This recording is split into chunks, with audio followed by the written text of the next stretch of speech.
ప్రియులారా, దేవుని యొక్క మహాకృప వివాహ ఏర్పాట్ల కొరకు వెళ్ళడానికి దేవుడు కృప చూపించున్నారు. ఆఖరి నిమిషం వరకు మరి స్థానిక సంఘాన్ని మా నాన్నగారి చేతుల మీదుగా కట్టారు. ఆలయంలోనే బొబ్బు వివాహం జరిపించాలని తన కోరిక. చివరి నిమిషం వరకు కూడా అదే మాట మీద అందరం ఉన్నాము. కానీ వస్తున్నటువంటి అతిథులు, స్నేహితులు, బంధువులు, అలాగనే బొబ్బు స్నేహితులు, నా స్నేహితులు, పాస్టర్ గారి స్నేహితులు చాలామంది ఉంటున్నారు. మరి లంకలపూడి గ్రామంలో వివాహం చేయాలి అంటే రోడ్లు చాలా దగ్గరికి అయిపోయినాయి. ఎందుకంటే ఆక్యుపై చేసేసుకున్నారు. రెండవది, ఒక కారు వస్తే ఇంకో కారుకి స్థలం లేదు. మా స్థానిక సంఘస్థులో బాబు సురేష్ ఉన్నాడు, వారికి తెలుసు. వివాహాన్ని మరి స్థానిక సంఘంలో జరిపించాలనుకున్నప్పుడు మరి అనేకమైనటువంటి ఆలోచనల తరువాత గెస్టులకి అకామిడేట్ చేయడం కష్టం, మరి బ్యాట్లోకి కార్లు రావాలన్న కష్టమే, కాబట్టి ఇబ్బందిగా ఉంటుంది. ఏదైనా ఫంక్షన్ హాల్లో చేసి సాయంకాలం మళ్ళీ తిరిగి పెళ్ళికూతురిని పెళ్ళికొడుకుని తీసుకుని వివాహమైన తర్వాత ఇంటి దగ్గర మ్యూజికల్ కచేరీ ఏర్పాటు చేసి గ్రామస్తులకు కూడా కార్యక్రమాల్లో పాల్పంపులు పొందడానికి బాగుంటుందని నిర్ణయించి వివాహాన్ని అయితే ఎస్ఎస్ఎస్ ఫంక్షన్ హాలు పోల్పల్లిలో ఉన్నటువంటి ఆగర్ రోడ్లో ఉంటున్నది కొత్తగా కడతారు. సుమారు 1500 మంది దానిలో కూర్చోవచ్చు. కాబట్టి మీ అందరికీ కూడా వాట్సాప్ ద్వారా సంఘ బిడ్డలందరికీ మెసేజ్లు పంపించడం జరుగుతుంది. విషయాన్ని గమనించాలని మనం చేస్తున్నాను. ఎవరికి కార్డులు ఇవ్వాలి అంటే నేను కొన్ని కార్డులు మాత్రమే తీసుకుని వచ్చాను. దానికి కవర్ మర్చిపోయి రావడం జరిగింది. కంగారుగా ప్రయాణం చేయడాన్ని బట్టి పత్రిక అయితే సిద్ధపరిచాం, కానీ దీని యొక్క కవరు మర్చిపోవడం జరిగింది. అందుకనే ఎవరికి ఎక్కడ డిస్ట్రిబ్యూట్ చేయట్లేదు. దయచేసి ఎవరు ఒకరు అన్యత భావించొద్దని మనం చేస్తూ ఉంటున్నాను. రెండవదిగా, వివాహము 20వ తారీఖు అయిన తదుపరి 27వ తారీఖు కలకత్తా ప్రాంతంలో రిసెప్షన్ ఉంటుంది. అది అయిన తర్వాత జనవరి 5వ తారీఖు తిరిగి మా మరదల గారి యొక్క కుమారుడి వివాహం కూడా జరిపించాలి. నేను పాస్టర్ గారు కలకత్తా నుండి డైరెక్ట్గా వచ్చి బొబ్బు తన భార్య 3వ తారీఖున రాబోతూ ఉంటున్నారు. 3వ తారీఖు తర్వాత ఇక్కడ రిసెప్షన్ ఇవ్వాలని కూడా తలంచాము. అయితే మరి తల్లిని కోల్పోయినటువంటి బిడ్డ వివాహం జరుగుతుంది. మేము ఈ ప్రాంతం వచ్చినట్లయితే మరి ఆ బిడ్డ అనగా బాలు గారి యొక్క కుమారుడు చిన్నవాడు, తల్లి లేనటువంటి లోటు కనిపించకూడదు అని బొబ్బు రిసెప్షనే మన సంఘంలో దీనిని కొంచెం దూరం చేసి మరి ఆ వివాహం కూడా చూసుకుని 5వ తారీఖు జనవరిలో ఆ వివాహం జరగబోతూ ఉంటుంది. మరలా తిరిగి ఆయన యొక్క రిసెప్షన్ కూడా ఇంటి దగ్గరే ఏర్పాటు చేయడం జరుగుతుంది. దానిని పురస్కరించుకొని మరి సంఘానికి రిసెప్షన్ కొంచెం లేట్ చేయడం జరుగుతుంది. ఎందుకంటే పాస్టర్ గారికి కూడా అంత ఆరోగ్యం సహకరించడం లేదు. తన కాలు నొప్పితో ఎక్కడికి కూడా నడవలేనటువంటి పరిస్థితి. ఫిజియోథెరపీ చేపిస్తున్నాం. పెళ్లి సమయానికైనా కొంచెం ఆరోగ్యంగా ఉండాలి అనేది. కాబట్టి మీరందరూ కూడా మీ ప్రార్థన జ్ఞాపకం చేసుకోవాలని మనవి చేస్తున్నాను.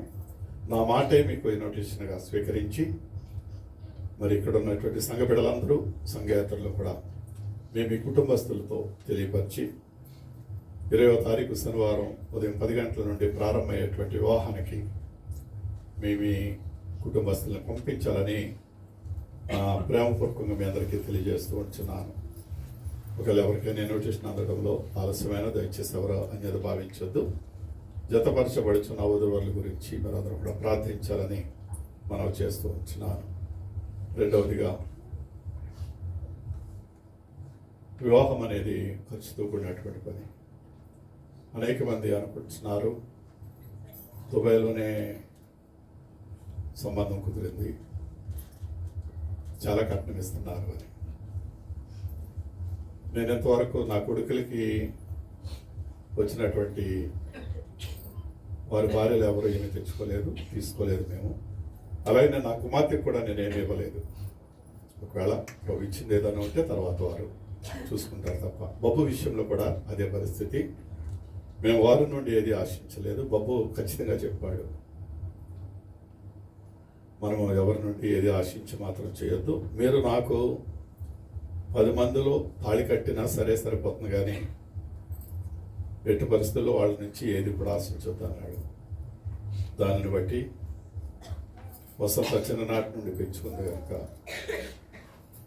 తను సగం ఖర్చు పెట్టుకోవడానికి ఇష్టపడి పీటర్ గారు, వసంత వాళ్ళిద్దరు ముందుకెళ్తున్నారు.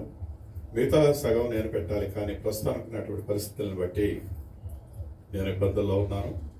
అయితే స్నేహితుల ద్వారా కొంత సహాయం దొరికింది. ఆ సహాయంతో నేను ముందుకు వెళ్ళడం కూడా జరుగుతూ ఉంటుంది. యెహోవా ఈరే, ఆయనే చూసుకుంటాడు, మాకు చింత లేదు. మరి గొప్ప చదువు ఇంకా 6 మాసాలు ఉంది.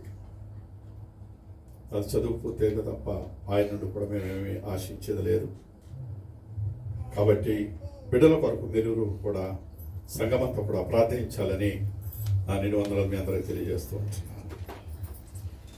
అదేవిధంగా మరి చెల్లి ఎస్తేర్ గారు ప్రయాణం చేస్తున్నారు. రేపు దాన్ని ప్రార్థన చేయండి. కమల్ రాజు గారు, అలాగనే మిసెస్ కమల్ రాజు గారు ప్రయాణం చేస్తూ ఉంటున్నారు. 3వ తారీఖున వారి గురించి ప్రార్థన చేయండి. సత్య గారు కూడా వారి కుటుంబంతో ప్రయాణం చేస్తున్నారు, వారి గురించి ప్రార్థన చేయండి. అలానే జయనంద్ గారి యొక్క కుటుంబం కూడా 9వ తారీఖున ప్రయాణం చేస్తున్నారు, వారి గురించి కూడా ప్రార్థన చేయండి. మనకి మంగళవారం దినము, ఎల్లుండి దినాన్ని మన సంఘ ఆధ్వర్యంలో ఇరానీ బ్యాంక్ ఉంది, ఏడిసిబి బ్యాంక్ ప్రక్కని ఆ పైన ఉన్నటువంటి హాల్లో అక్కడ మనకి ప్రత్యేకమైనటువంటి కార్యక్రమం ఏర్పాటు చేయడం జరుగుతుంది. సహోదరి ద్వారా మన మధ్యలోకి వచ్చి చక్కటి వాక్య పరిచర్య చేశారు. వీరు ఇప్పుడు ప్రస్తుతానికి అమెరికాలో ఉన్నారు. సింగపూర్ ప్రాంతానికి వీళ్ళు నివసిస్తూ ఉంటున్నారు, మనలాగే పరిచర్య చేస్తున్నారు. ఈ కార్యక్రమానికి మిమ్మల్ని అందరినీ ప్రేమతో ఆహ్వానిస్తూ ఉంటున్నాం. ఉదయము 10 గంటల నుండి ఇది ప్రారంభమయ్యి 2 గంటలకి ముగించిన తర్వాత మనందరం కూడా ప్రేమను కూడా ఏర్పాటు చేయడం జరిగింది. ఇది ప్రత్యేకమైన రీతిలో ఏర్పాటు చేయబడుతున్నటువంటి కార్యక్రమము. దీని ఖర్చులన్నీ కూడా వాళ్ళే భరిస్తూ ఉంటున్నారు. ఈ విషయాన్ని గమనించండి. మనం మాత్రమే సహకరిస్తూ ఉంటున్నాం. సంఘ కోయిరు వారు మీరందరూ కూడా మన యానివర్సరీ చీరలు ధరించి అది మన కోయిర్లో మీరందరూ కూడా పాల్గొనాలని మనం చేస్తూ ఉంటున్నాను. ఇది మంగళవారం దినాన్ని జరిగేటువంటి కార్యక్రమము. తదుపరి రేపు సాయంకాలం యునైటెడ్ పాస్టర్స్ క్రిస్మస్ కార్యక్రమం ఉంది. ఆ యునైటెడ్ పాస్టర్స్ క్రిస్మస్ పాకిస్తానీ ఆడిటోరియంలో మనం పోయిన సంవత్సరం యానివర్సరీ జరిపించినటువంటి స్థలంలోనే ఉంటుంది. అక్కడికి అందరికీ కూడా బస్సు ఏర్పాటు చేయడం జరుగుతూ ఉంటుంది. మన మదీనా అనగా 38 బిల్డింగ్ దగ్గర నుండి బస్సు బయలుదేరుతుంది. కాబట్టి మిమ్మల్ని అందరినీ కూడా ప్రేమతో ఆహ్వానిస్తున్నాం. మన సంఘం నుండి 3 లేక 4 కోయిరు బిడ్డలు తయారయ్యి మీకు నచ్చిన చీర మీరు ధరించవచ్చు. కోయిరులో మాత్రం ఉండడానికి సిద్ధపడి రావాలని 4 బిడ్డలు ఎవరైతే మీరు వెళ్ళాలనుకుంటున్నారో సమయం ఉన్నవారు 4 వెళ్ళి ఈ యునైటెడ్ క్రిస్మస్లో కూడా పాల్గొనాలని మనం చేస్తూ ఉంటున్నాను. ప్రభు చిత్తమైతే రేపు సాయంకాలం యునైటెడ్ క్రిస్మస్ ఆరాధన ఉంటుంది, ప్రార్థించండి. అలాగనే ఈరోజు జంగల్ సామిల్ గారి యొక్క సంఘ వార్షికోత్సవం జరుగుతూ ఉంటున్నది. అది కూడా పాకిస్తానీ ఆడిటోరియంలో జరుగుతుంది. సమయం ఉన్నవారు వెళ్ళాలని మనం చేస్తున్నాం. దానిలో స్టీఫెన్ పాల్ గారి దేవుని యొక్క వాక్యాన్ని అందిస్తున్నారు. చివరిగా మంగళవారం దినాన్ని మన యొక్క కార్యక్రమము ఉంటుంది. ప్రతి ఒక్కరు కూడా ప్రార్థించి పాల్గొనాలని మనం చేస్తూ ఉంటున్నాము. కరెక్ట్గా 2 గంటలకు దాన్ని ముగించడం కూడా జరుగుతుంది. ఈ విషయాన్ని గమనించండి. ఒకవేళ మీరు దూర ప్రాంతం నుంచి వస్తే మీ కొరకు బస్సు వేయడం జరుగుతుంది. కేకాం నుండి కూడా బస్సు ఉంటుంది. దయచేసి ప్రియులు భూమేష్ గారిని బస్సు విషయంలో మరి మీరు కాంటాక్ట్ చేయాలని కూడా మనం చేస్తూ ఉంటున్నాను. చివరిగా ప్రభు చిత్తమైతే మంగళవారం ఈ కార్యక్రమం అయిన తదుపరి సాయంకాలం బయలుదేరి మరలా నేను తిరిగి ఇండియా వెళ్తున్నాను. ఈ సంవత్సరం క్రిస్మస్ మీ మధ్యలో ఉండడం లేదు. చాలా కాలం తర్వాత మరి స్వదేశంలోనే క్రిస్మస్ చేసుకోవడానికి దేవుడు ద్వారాలు తెరిచారు. మీరందరూ కూడా కార్యక్రమాలు యథావిధిగా జరుగుతూ ఉంటాయి. క్రిస్మస్ కార్యక్రమాలు అందరూ పాల్గొనండి. భోజనాల విషయాల్లో న్యూ ఇయర్కి క్రిస్మస్కి అయ్యేటువంటి ఖర్చుల విషయంలో అవన్నీ కూడా మరి సంఘ పెద్దలు బాధ్యత వహిస్తారు. కాబట్టి ఈ విషయాన్ని గమనించవలసిందిగా మనం చేస్తూ ఉంటున్నాను. నేను మంగళవారం సాయంకాలం మళ్ళీ తిరిగి ప్రయాణం చేస్తూ ఉంటున్నాను. ప్రభు చిత్తమైతే మళ్ళీ తిరిగి నూతన సంవత్సరంలో మనం అందరం కలుసుకుందాం. మీ అందరికీ కూడా క్యాలెండర్లు తీసుకురావడం జరిగింది. యథావిధిగా క్యాలెండర్లు సంఘంలో ఉంటాయి. అలాగే నూతన సంవత్సర వాగ్దానాలు కూడా తీసుకురావడం జరిగింది. అవి కూడా సంఘంలో ఉంటాయి. అలాగే ప్రియులారా, మనము క్యాడ్స్ చేస్తూ ఉంటాం. 19వ తారీఖు నుండి క్యాడ్స్ కార్యక్రమం ప్రారంభిస్తారు. పెద్దలు దానిని చూసుకుంటారు. క్యాడ్స్ విషయంలో మేము మీ గృహాలు దర్శించినప్పుడు ప్రతి ఒక్కరు కూడా సహకరించండి. క్యాడ్స్ మనకి 5 రోజులు సంవత్సరం జరుగుతుంది. పెద్దలు దానిని మరి కొనసాగిస్తారు కనుక మీ అందరూ కూడా సహకారాన్ని అందించి ముందుకు సాగిపోవాలని మనం చేస్తూ ఉంటున్నాను. కార్యక్రమాలు యథావిధిగా జరుగుతూ ఉంటాయి.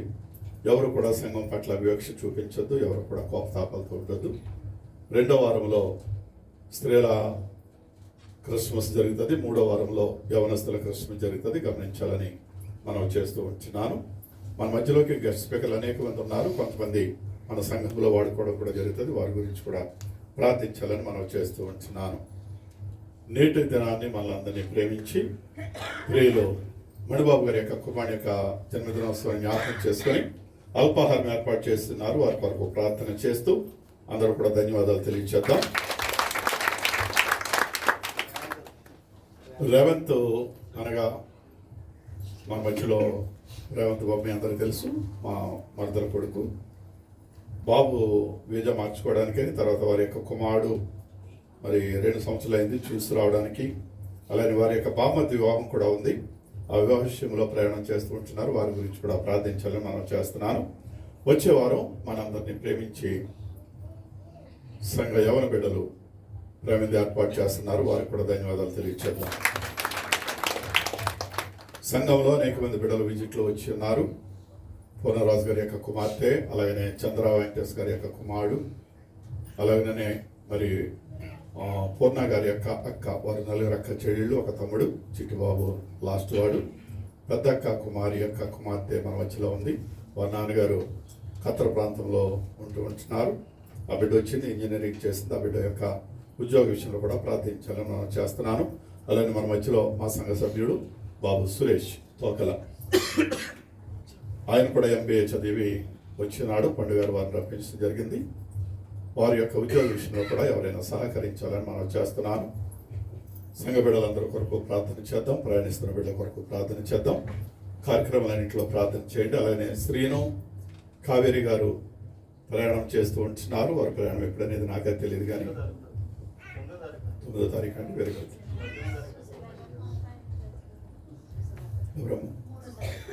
सुशीला गाరు కూడా 3 तारीख को जा रहे बोल के सुना दिया. अच्छी बात है. मिलेगा तो हम लोग को शादी में मिलेगा. आंध्र आ जाओ. ప్రియులారా, శ్రీని గారి యొక్క కుటుంబం కొరకు ప్రార్థన చేయండి. వారి యొక్క తల్లి గారు బలహీనంగా ఉన్నారు. వారు గృహాన్ని నిర్మించుకుని పైన ఒక హాల్ కట్టడం జరిగింది.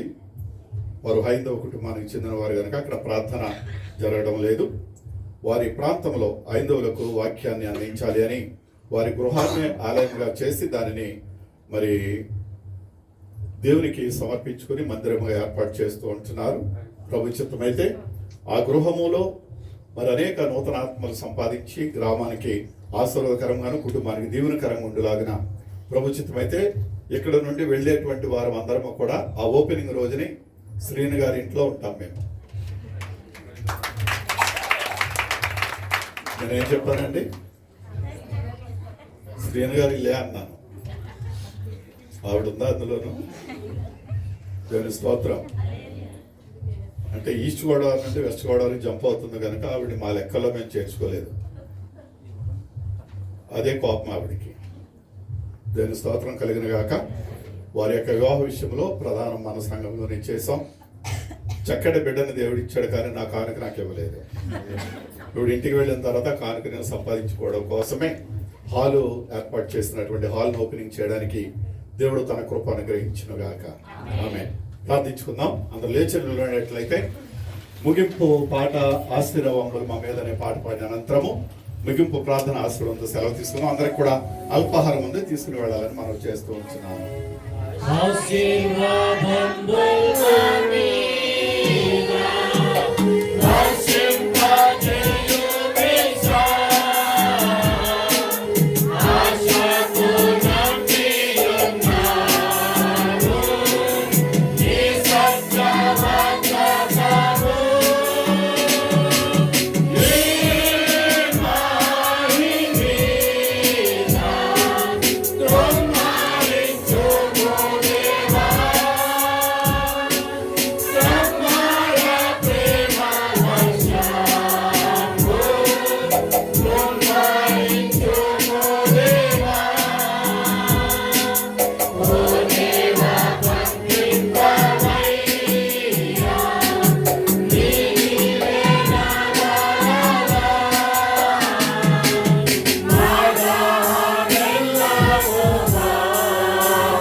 మహాపరిశుద్ధుడైన మా తండ్రి, కరుణా సంపన్నుడా, మీకే వందనాలు, స్తోత్రాలు, స్తుతులు చెల్లిస్తూ ఉంచున్నాము.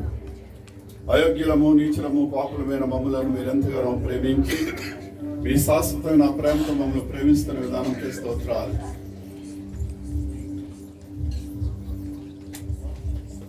అడ్వెంట్లో ఉన్నటువంటి ఆరాధనను బట్టి నా ప్రభా,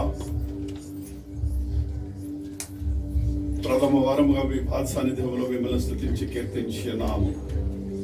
శాంతిని, సమాధానమును, నెమ్మదిని దయచేయండి. విలువైనటువంటి మీ మాటలు విని ప్రభా, నిరీక్షణకు కూడినటువంటి జీవితం మీరు మాకు అనుగ్రహించిన విధానం బట్టి స్తోత్రాలు చెల్లిస్తూ ఉంటున్నాం. ప్రేమ, సంతోషము, సమాధానమును మీరు మాకు అనుగ్రహించిన దేవుడు. మాకు కాదు యెహోవా, మాకు కాదు, మహిమ, ఘనత, ప్రభావాలు మీకు మాత్రమే ఆరోపిస్తూ ఉంటున్నాము. సెలవు దినాలకి వెళ్ళడానికి సిద్ధపడుచున్న బిడ్డలను జ్ఞాపకం చేసుకోండి. ప్రియ సోదరి సుశీల గారిని బట్టి స్తోత్రాలు. 3వ తారీఖు వెళ్తున్నారు, తోడివ్వండి. ఎస్తేరమ్మ ప్రభా రేపు దినాన్ని ప్రయాణం చేస్తూ ఉంటున్నారు, తోడిని అనుగ్రహించండి. సత్య గారు ప్రయాణం చేస్తున్నారు, వారి కుటుంబాన్ని దీవించండి. శ్రీని కావేరి గారి యొక్క కుటుంబం ప్రయాణం చేస్తున్నారు, కుటుంబాన్ని దీవించండి. రేవంత్ బాబు ప్రయాణం చేస్తున్నాడు, వారి కుటుంబాన్ని దీవించండి. జయానంద్ నా ప్రభ భార్య ప్రయాణిస్తున్నారు, వారికి తోడి మనం అడుగుచుంటున్నాం. అలానే ప్రభా కమలరాజు గారు వారి యొక్క సత్యమణి ప్రయాణంలో కూడా తోడివ్వండి. బాబు పేటర్ గారి యొక్క ప్రయాణంలో కూడా సహాయతనివ్వండి. నిశ్చితమైతే మంగళవారం దినాలు జరిగేటువంటి ఆరాధనలు వేరే సహాయతనిచ్చి ఆశీర్వకరంగా, దీవెనకరంగా నా ప్రభా కార్యక్రమం జరిగించి తదుపరి మరలా నేను కూడా ప్రయాణం చేయడానికి మీరే తోడు ఆదరణ దయచేయమని అడుగుచుంటున్నాం.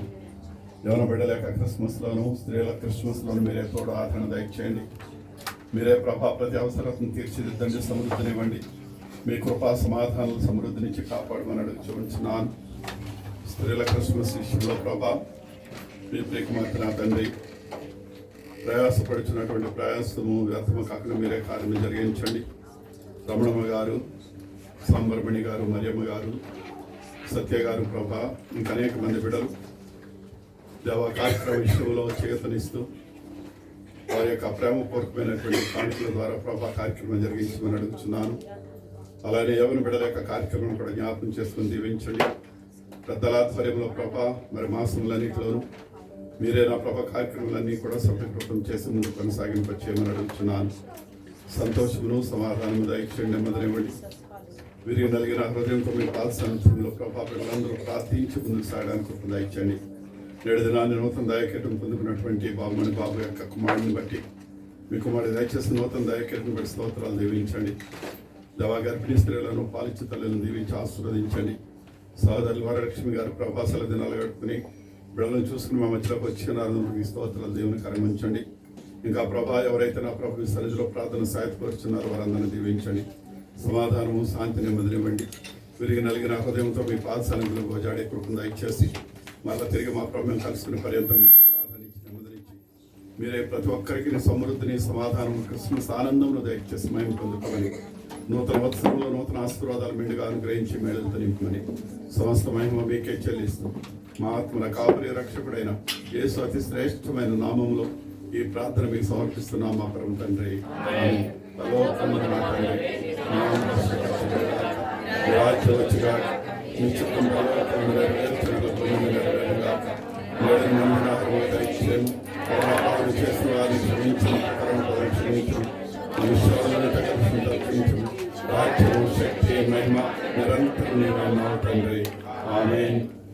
తొట్టలకుండా మిమ్మల్ని కాపాడుటకును తన మహిమ గల సింహాసనం ఎదుట మిమ్మల్ని నిర్దోషులుగా నిలబెట్టుటకును శక్తి గల మన తండ్రి అయిన దేవుని ప్రేమయు ఆయన ప్రియ కుమారుడును రక్షకుడైన యేసు క్రీస్తు యొక్క కృపయు ఆదరణకర్త పరిశుద్ధాత్మని యొక్క అన్యోన్య సహవాసము కాపుదల సమాధానంలో సదా మనందరికి తోడైండును గాక.